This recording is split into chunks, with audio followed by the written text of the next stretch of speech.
Efa nresaka ny makasika an'izay lalàna izay antsika dia tsara ny mampafantatra antsika mpijery ny fahita lavitra ma TV fa ny pahay lalàna honorerako tomanana no vahiny ao anatin'ny fandaharana resabe ho amin'ny rampitso azo maza dino araka izany na manaraka ity fandaharana ity izay ny makasika an'iny ny makasika ny tsy fandrimpalemana kosa indray Dahalo mahery ny 700 no nanafika tao amin'ny distrika 2 tao amin'ny faritra Ihosy tamin'ny andron'ny omaly nampandrehara-potoana ny mpitandro ny filaminana ireo ponina ka dia raikitra ny fanenjehana teo amin'ireo Dahalo ny ponina tao an-toerana ary ny zandarimariam-pirenena Vokany 730 ny Dahalo lavon'ny balan'ny mpitandro ny filaminana nisy ihany koa ny sivily namony ainy Ravakarandramanalina Mamra Samoly.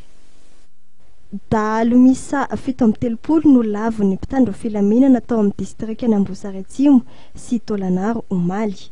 Ny fito tamin'ireo no maty nandritra fifandonana tao Isira distrika Ambosary Atsimo raha toka tao Ramafana distrika ny Tolanaro no maty ny 30 ambiny. Olona sivily roa kosa no namony ainy. Ireo no vokatry ny fifandonana teo amin'ireo Dahalo nanafika ireo tanàna roa ireo sy ny zandarimariam-pirenena ary ny fokonolona tao atoerana.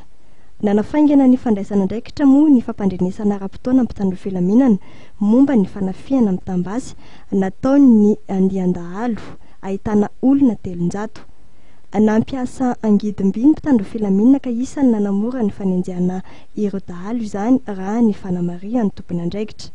Nambaran'ny Flora Rakotarso minisy ny atitany androany fa zon'ny vahoaka ny miartena raha tratra eo ampanaovana asa ratsy ny Dahalo saingy raha efa manaiky resy ireo Dahalo dia tokony hatsahatra kosa ny fitsaram-bahoaka.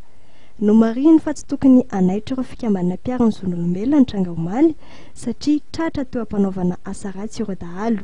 Mampirisika hatrany ny fiarah-miasan'ny vahoaka mpitandro filaminana ny tenany entina hiadiana amin'ny asan-Dahalo izay mahasahana toerana maro eto Madagasikara amin'izao fotoana izao.